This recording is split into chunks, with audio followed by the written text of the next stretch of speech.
Welcome back to the stream. Glad you're here with us as we continue to celebrate the contributions of Hispanic Americans for National Hispanic Heritage Month. We have another story we want to tell you about. Yeah, it's really American dream on the stream. Her name is Charleen Cabay. She's a dreamer. She came here with her family at just 4 years old. They fled Guatemala, and we're thrilled to have her with us here.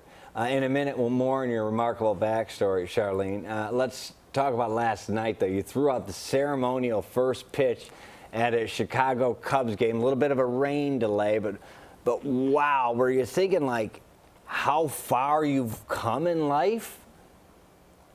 I did. I think once I was up there, my mind was just racing, and I couldn't believe I was given this opportunity that not so many people get, but I loved it. I loved every second of it.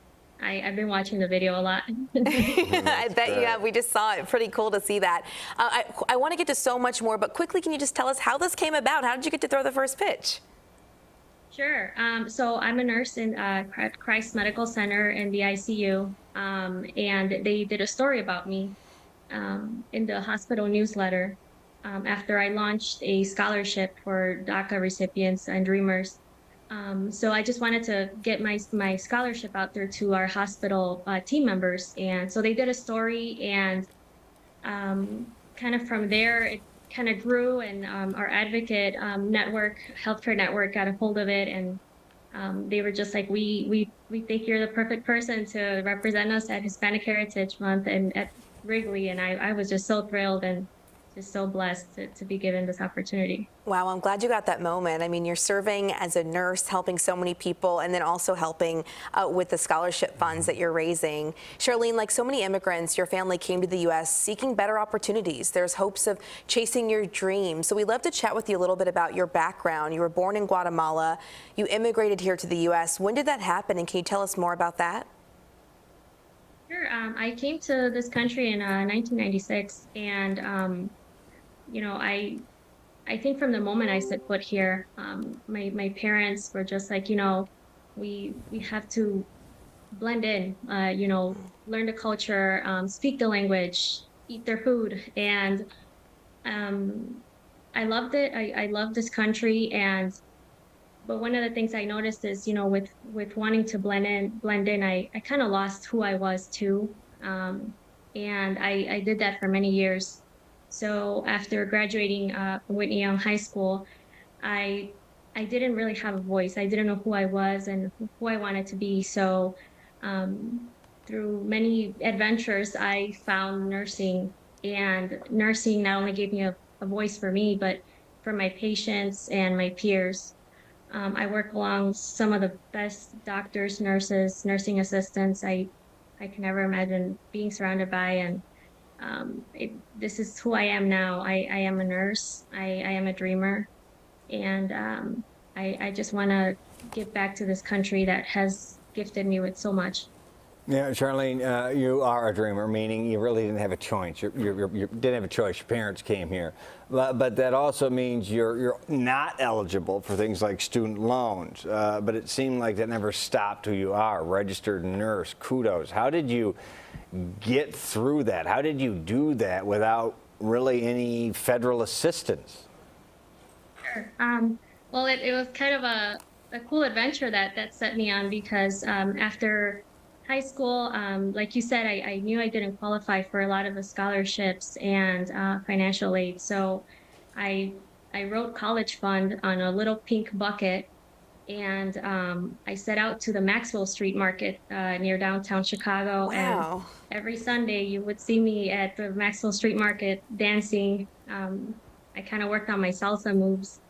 And I just threw on a fedora, threw my bucket out, and I danced for hours.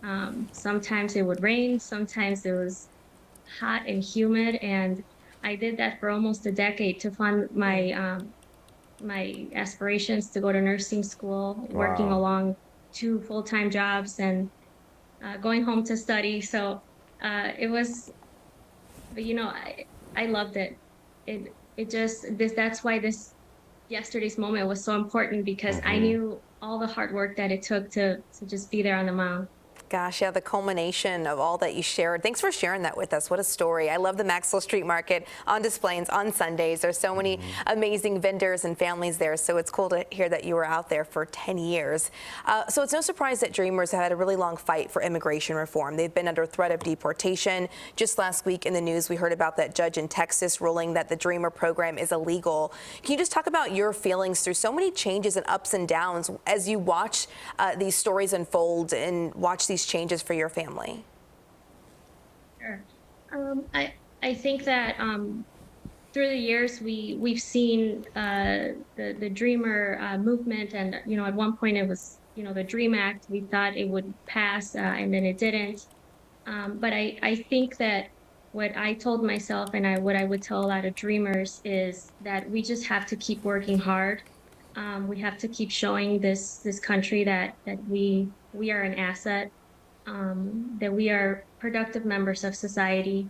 That was one of the main reasons I launched the American Dream Scholarship, so that when these changes are happening in government, they can look at who we are and they can say, okay, well, these kids are here doing something for our communities. I can't imagine a country without dreamers.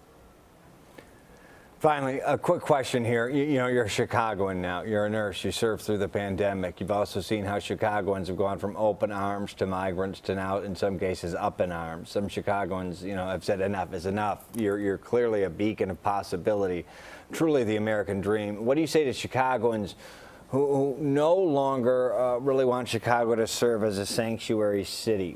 Quickly, what would be your message? For Chicago, wow, and it's a question with many layers because there's been so many different generations of immigrants, but I think that at the end of the day we have to remember that we're all humans, and just like in nursing, whoever walks through my door in the ER or in my nursing room, it doesn't matter where you come from, you're going to be treated as a human. And I think that's the message I would give to Chicagoans. Well, Charleen Cabay, Guatemala native, dreamer, and registered nurse, we really appreciate your time. We appreciate you sharing your story with us. Thank you again.